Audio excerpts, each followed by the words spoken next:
faço então esse último vídeo sobre o capítulo que se chama O Outro.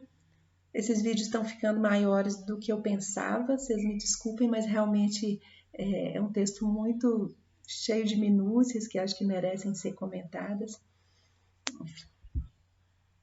Então vamos lá. Nesse capítulo sobre o outro, ela imediatamente começa colocando a questão da duplicidade. Então, se a gente já dizia, a vida humana se passa na coexistência. Eu existo junto com o outro. Então, eu estou colocada desde sempre em relação a um outro que é, ao mesmo tempo, idêntico e diferente de mim. Então, a gente já tem uma estranheza imediata, você tem um reconhecimento do outro ser humano como um ser igual a mim. Igual no sentido de que ele compartilha comigo a humanidade. E é com seres humanos que nós compartilhamos um mesmo mundo. Nós vivemos no mundo comum, compartilhando a humanidade comum. Mas ao mesmo tempo, esse outro ser, que então no qual que eu me reconheço e com o qual eu compartilho o mundo, ele é estranho a mim. Ele porta algo de desconhecido, de novo, em relação ao que eu sou. Isso é um primeiro sentido da estranheza. Então, se a vida humana se passa na coexistência, nós existimos com o outro. A psicoterapia, aí ela vai dizer, em qualquer abordagem, vou ler um trechinho aqui, consiste precisamente em reaprender a lidar com os demais, mediante a interação com o outro, sintetizado na pessoa do terapeuta, ou desdobrado nos outros, no caso da terapia de grupo. Veja, ela está localizando, então, um processo psicoterapêutico diz respeito a como é que palavra que a gente pode usar aqui sem patologizar, né? Uma renovação do meu modo de lidar com os outros em torno de mim. E isso vai se dar ali na experiência imediata, que é a relação com esse outro que é o terapeuta, ou um grupo, no caso da terapia de grupo, por esse exercício que vai se fazendo ali, num encontro com esse outro, vai se passar, né, se construir algo que vai refletir na vida vivida, na vida real lá fora do consultório, numa renovação, ela vai dizer, um reaprender a lidar com os demais, né? Um refazer do modo de cada um de lidar com os demais, é exatamente a estrutura mesmo da coexistência que pode ser alterada na experiência terapêutica. Como viver e viver com o outro, como viver com o outro, de modo que porte menos sofrimento. Eu acho que é isso que diz respeito à psicoterapia mesmo, sempre. No caso da perspectiva fenomenológico-existencial, ela vai... E acho que isso não é também específico. Acho que na psicanálise a gente poderia dizer a mesma coisa, que é a ideia de que o outro é um duplo de si. Cada outro com quem eu convivo, cada outro com quem eu me deparo na minha vida, ele vai aparecer para mim com uma duplicidade que aponta imediatamente para a duplicidade que me habita também. Então, esse aqui é o ponto mais importante, de maior significação para a nossa compreensão psicológica mesmo, da dinâmica psíquica de cada um de nós, que é entender que o estranho não está colocado só fora de mim, o estranho é percebido na minha interioridade. Então, o outro não é simplesmente aquilo que eu não sou, o que é distinto de mim. É claro que ele é isso também, mas no outro eu me vejo e ao mesmo tempo eu vejo o outro em mim. Ou seja, o estranho está fora e dentro, mas o igual, o já conhecido, o mesmo, também está não só dentro, mas também fora. Quando eu lá no outro vejo um traço que é meu, eu estou me vendo fora de mim, no outro ou no mundo, em figuras do mundo também.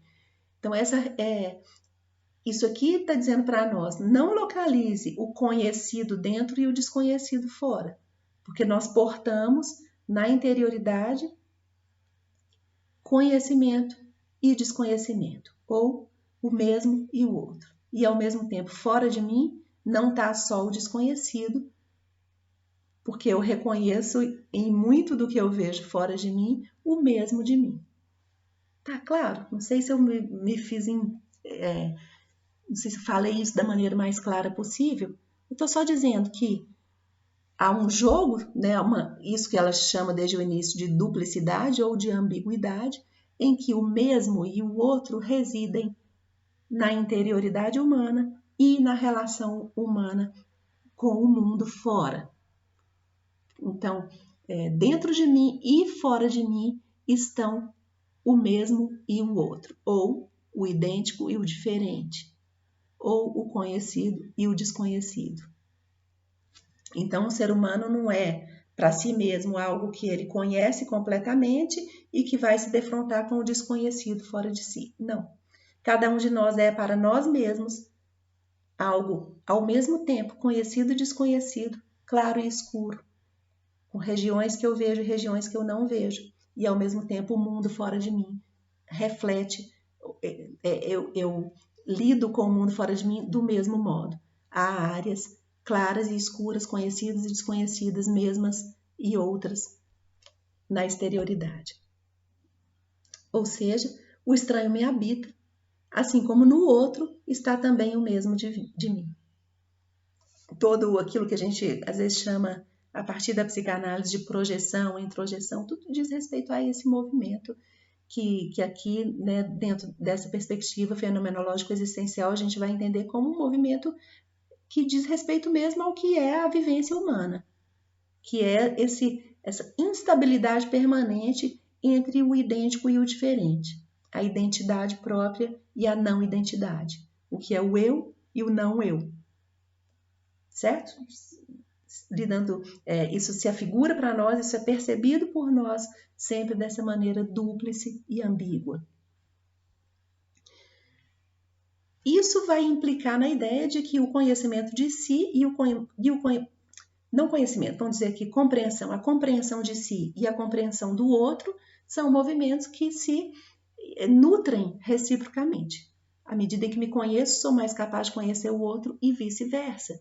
Porque se o desconhecido e o conhecido estão em mim e no outro, então isso é como um jogo de claro e escuro, que a luz, né, a clareza colocada, um foco que clareia um determinado ponto, ele pode ser um movimentador para que se clareie aquele outro ponto, e esses pontos estão dentro e fora de mim constantemente, num movimento aí infinito. Então, o desconhecido não está apenas fora de mim, está em mim também. Do mesmo modo, o conhecido não está apenas em mim, está também no outro, fora de mim. E aí ela vai dizer, então, coexistência é também co-estranheza. Existir junto do outro é estranhar junto com ele. Eu estranho o outro e eu estranho a mim mesma. Esse estranho, aquilo que perturba por não ser conhecido, está fora e dentro. Então, a duplicidade humana a gente poderia resumir em ser idêntico e outro ao mesmo tempo. Eu sou idêntica a mim mesma e eu sou outra para mim mesma. Tudo que se pensa sobre o inconsciente tem a ver com isso. Né? O inconsciente como o outro que me habita é uma ideia que eu tenho certeza que todos vocês já ouviram aqui dentro da psicologia. Então, o reconhecimento da estranheza, da diferença, vai se afigurando como caminho para a integração de si, para o ser humano. O movimento da integração, de me perceber mais, né, pegando aquela ideia fenomenológica dos pontos de vista, quanto mais perspectiva sobre mim mesma eu tenho, mais possibilidade eu tenho de integrar naquilo que constitui a minha visão de mim mesma, mais diferenças, mais outras perspectivas, mais outros olhares, que vão construindo, então, uma percepção de mim mais alargada, integrada. E a cada vez o que se integra era o que fazia parte desse universo do estranho, do não conhecido. Ou seja, integrar implica necessariamente no reconhecido do estranho, do que ainda não era integrado. O que não era integrado é o que eu não reconhecia como sendo eu. integrar é cada vez reconhecer como eu aquilo que eu ainda não sabia que era eu. E aí ela vai falar aqui sobre a mitologia de uma maneira agora que pretende abarcar o mito como um todo. Quando ela vai falar o mito, ela está dizendo todos os mitos, toda a formação mitológica que a humanidade tem construído. Ela vai dizer o mito se ancora também numa duplicidade, que é uma duplicidade que fundamenta mesmo o mundo para nós, para o ser humano, que é esse ser capaz de simbolizar, de imaginar, né? O mundo para nós ele é ao mesmo tempo real e irreal. E toda a mitologia traz consigo essa ideia. Então, se a mitologia se refere ao concreto do mundo, mas também a seres fantásticos e imaginários que penetram esse mundo, é porque para nós o mundo se estrutura nessa duplicidade, ou nessa ambiguidade entre a concretude e a fantasia, ou o real e o irreal. Isso tem a ver com aquela noção da identidade, da diferença também. É como se o real, entendido aqui como uma realidade concreta, tá? Trouxesse para nós um sossego de conhecimento, dizendo assim, não, o que é real eu conheço. O que não é real cai nesse limbo aí do incerto, daquilo sobre o qual a gente não tem certeza, sobre o que a gente não tem certeza. E o que a Monique está querendo dizer para nós nesse capítulo é que a nossa experiência é toda marcada por essa ambiguidade.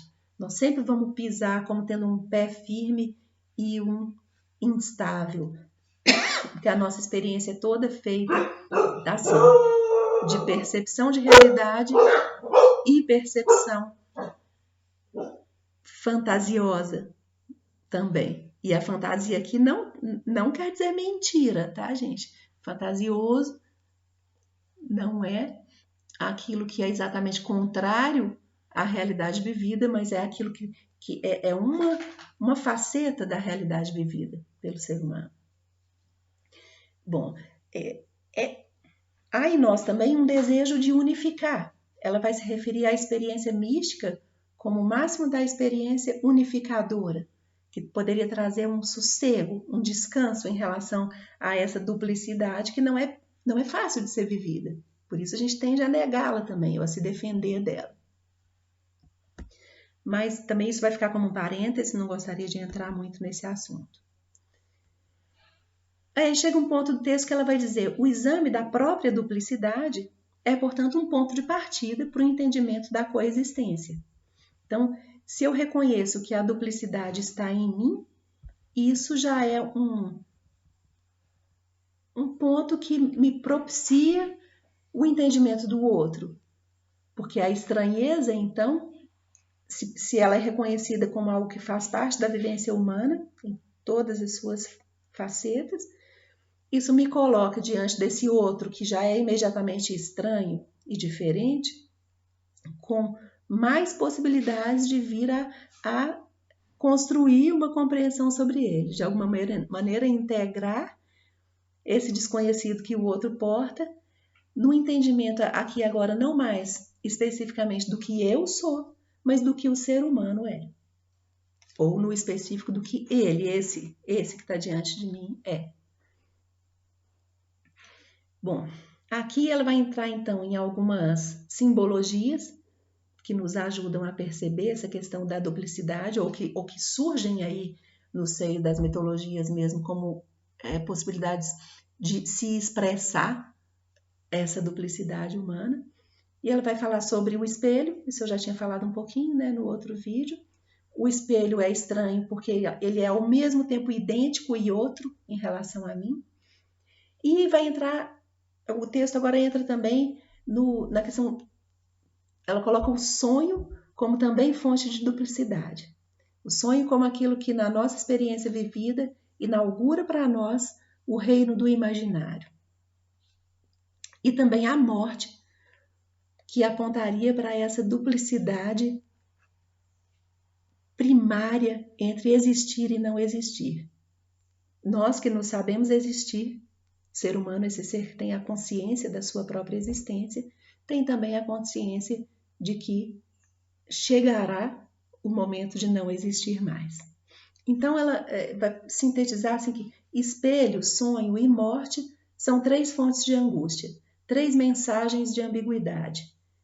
Asseveram ao homem que ele é duplo, idêntico e outro, real e irreal. Aqui um trechinho que eu li também. Penetrar nesse terreno aí do sonho, dentro do campo da psicologia, é inevitavelmente falar de inconsciente, né, daquilo que é inconsciente. E aí aqui a gente vai ver que ela cita o Jung muitas vezes. O Jung é um autor que acho que todo mundo, né, pelo menos já ouviu falar do Jung. Ele era um discípulo do Freud que rompe com ele e vai construir uma compreensão própria do terreno ainda. Acho que a gente pode entender o Jung como ainda bastante inserido nisso que foi inaugurado pelo Freud, porque ele não abre mão, né, o que ele se dedica a vida toda a construir uma compreensão do inconsciente. Mas o seu modo de compreender e de falar sobre o inconsciente se aproxima da proposta fenomenológica, aqui especificamente no caso do sonho, porque ele se refere ao sonho como algo que tem uma existência nele mesmo. Ele fala assim, o sonho é o que é. O sonho é uma mensagem acabada, colocada nela mesma, que nós temos que escutar e compreender. Ou seja, o sonho não é uma fachada para outra coisa.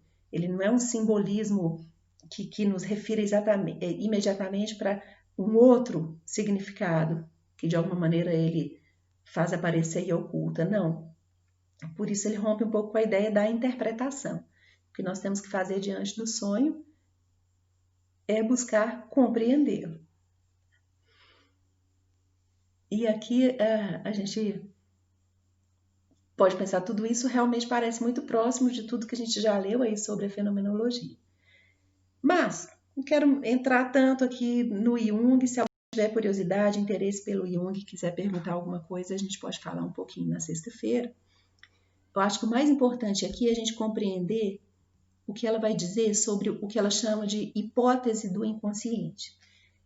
Ela diz que no campo psicanalítico há uma substancialização do inconsciente, ou seja, o inconsciente passa a ser quase que uma entidade.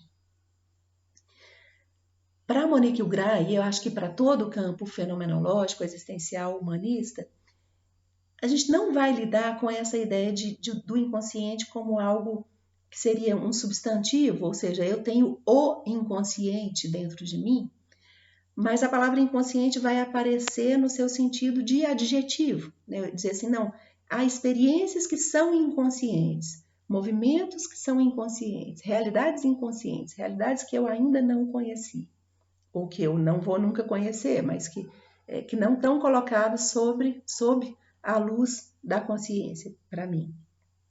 E isso também ela encontra no próprio Jung, uma ideia que ajuda a corroborar essa noção. Jung vai dizer ele tem a seguinte ideia sobre os conteúdos inconscientes.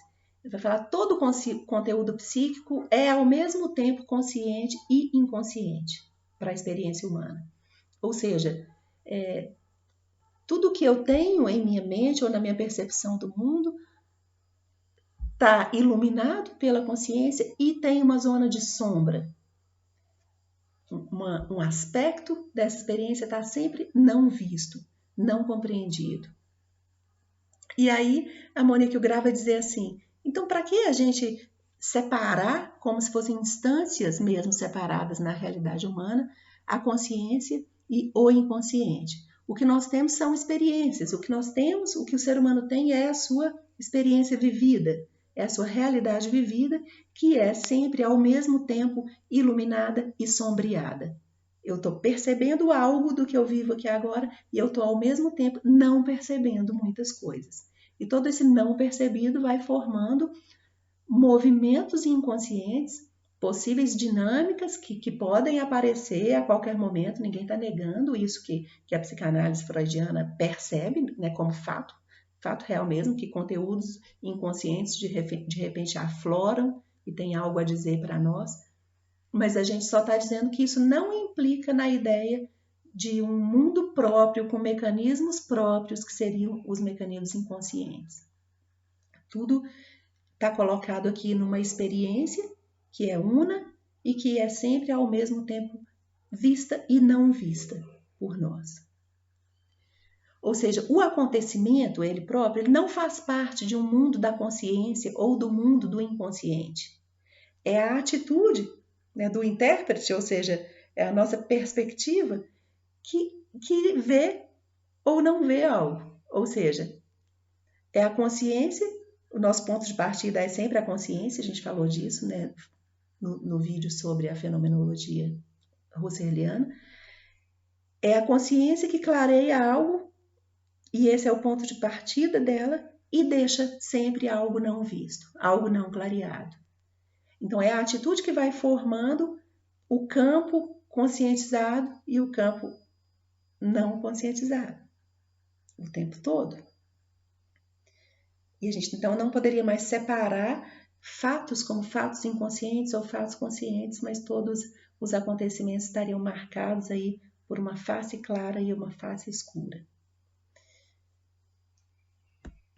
A duplicidade, então, se ela é parte inerente, constitutiva do que nós somos, e aqui, mais uma vez, com Jung, a Monique Ugrar vai dizer que a neurose ou o adoecimento psíquico, ela pode ser entendida como a negação da duplicidade, certo? É uma duplicidade que pode ser entendida também, aquele duplo, é um movimento que se faz entre unidade e multiplicidade na experiência do indivíduo humano. Negar essa duplicidade é cair numa fixidez, e a fixidez psiquicamente vai ser sempre o adoecimento. Tá? Então, o sonho, que é essa mensagem que vem para nós completamente não controlada, não conscientizada, é como se fosse sempre aquele constante não nos deixar esquecer da duplicidade. Eu sei que a minha experiência na vida é dúplice porque eu sonho. E se eu me lembrar dos meus sonhos, eu vou estar sempre com esse alerta vivo em mim, dizendo, olha, você não é só o que você vê. Cada um de nós é algo mais também, algo mais no sentido do há algo desconhecido me constituindo o tempo todo. Aí ela vai fazer um parêntese grande falando sobre a máscara, a simbologia da máscara como realização e ocultação de si, que seria também uma marca da duplicidade. Vou tentar ir um pouquinho mais rápido, está ficando muito grande isso aqui, né? Vai se referir de novo à morte como esse outro absoluto, é aquilo que vem a ser a delimitação mesmo do nosso horizonte temporal. E esse outro absoluto, quer dizer, a morte porta em si um desconhecido radical, né? Um desconhecido completo, que é ao mesmo tempo a única certeza que nós temos sobre a vida, mas ela é ameaçadora e assustadora exatamente porque, sendo uma certeza, ela ao mesmo tempo porta o maior desconhecido de todos, que nós não podemos saber, nós não sabemos do que se passa, ou mesmo se passa alguma coisa depois que ela chega para nós. Então, aqui ela vai dizer, isso é importante para a gente parar um pouquinho, o estranho, o outro, o desconhecido assusta porque prefigura a morte. No mesmo, a gente tem a experiência da morte do outro, né? A morte do outro prefigura a nossa própria morte. E isso coloca essa grande ambiguidade, e se a gente compreende a partir da fenomenologia o ser humano como um ser de projeto, um ser que se cria, que ao se relacionar com o mundo se cria, nós somos ao mesmo tempo um ser para a morte. Então, nós temos essa missão, né, se puder dizer assim, nós temos a tarefa de nos construir, mas sabendo que essa construção tem fim. Então, conseguir manter-se na experiência construtiva e criativa na vida, sabendo do morrer, é que é a grande, talvez, tragédia humana, o grande drama, a grande fonte de sofrimentos existenciais, né? Experiência temporal. Ela vai falar uma coisa que é muito interessante para nós, que a experiência temporal do sonho e da morte nunca se dão no presente. O sonho é sempre passado e a morte é sempre futura. Eu só posso dizer sobre um sonho que eu sonhei. Eu só posso dizer sobre a morte que eu morrerei. É como se fossem irrealidades na experiência vivida agora, mas que continuam sempre presentes e marcando para nós exatamente, quase que a gente pode dizer, a duplicidade desse momento presente também. Esse momento presente porta sempre um passado e um futuro, e isso também nos lança numa experiência de tempo que é mais complexa, né? Porque porta essa duplicidade e ambiguidade sempre. A gente pode entender, então, concluindo aquele raciocínio, né, da prefiguração da morte, que a negação da duplicidade pode ser aí uma figura da negação da morte, da negação disso que diz do nosso fim.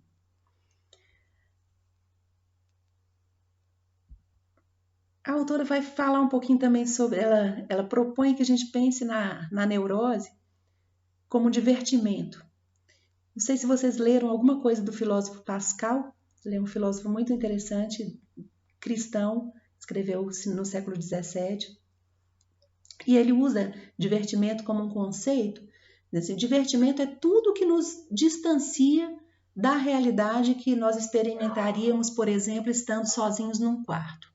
Seguindo esse raciocínio da Monique Ugrar, aqui a gente pode dizer tudo que nos distancia da consciência de ser um ser ambíguo e que vai fatalmente morrer, ou seja, nós somos ambíguos nessa estrutura mesmo de ser um ser que vive, mas que não vai viver no futuro.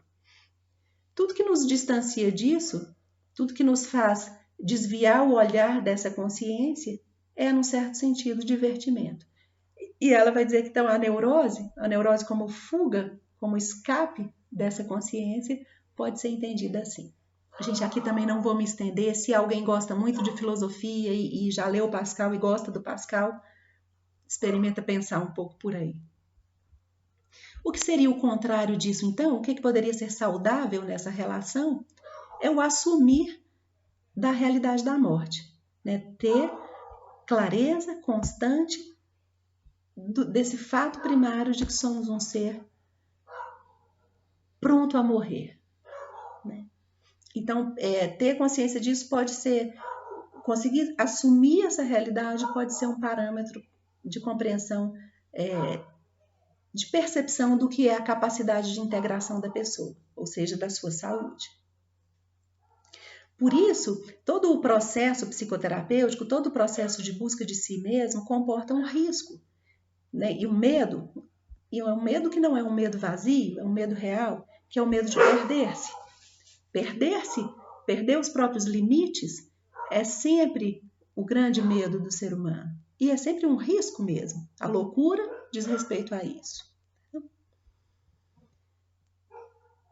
Aqui eu vou finalizar, né? Ficou alguma coisa ainda sem comentar aqui no final, ela vai falar um pouco mais sobre a loucura, mas eu acho que já me estendi demais. Eu quero finalizar só com um detalhe. Ela vai colocar o enfoque existencial como um remédio contra o psicologismo aqui entendido como aquela ideia patologizante contra a qual ela está lutando em todo esse livro, e é perceber o seguinte, ter sensibilidade em relação a isso que ela chama em algum momento de dimensão trágica da vida, ou seja, ter um sofrimento em relação ao próprio existir, isso não pode ser imediatamente patologizado. Quando a gente se escuta alguém relatar sobre sofrimentos desse tipo, eles têm que ser compreendidos também com a percepção daquilo que é inevitável de sofrimento na vida humana mesmo. E por fim, é legal pensar que isso que pode ser, que é tão perturbador, que é a percepção do outro, da nossa experiência dúplice, ambígua, isso que é perturbador é também a chave, o caminho para a compreensão do ser humano como um ser em transformação, ou seja, com a abertura para a possibilidade sempre presente de se criar. É mais do que isso, é nos compreendermos como ser que se cria a todo momento, com mais ou menos consciência, com mais ou menos exploração da liberdade implicada no ato de se criar. E aí o livro prossegue com 2 capítulos sobre o ser que se cria, né, que é o ser humano fazendo-se, criando-se, fazendo obra. Eu encerro aqui, a gente se encontra na sexta-feira na conferência para discutir, conversar sobre esses textos e esses vídeos. Obrigada.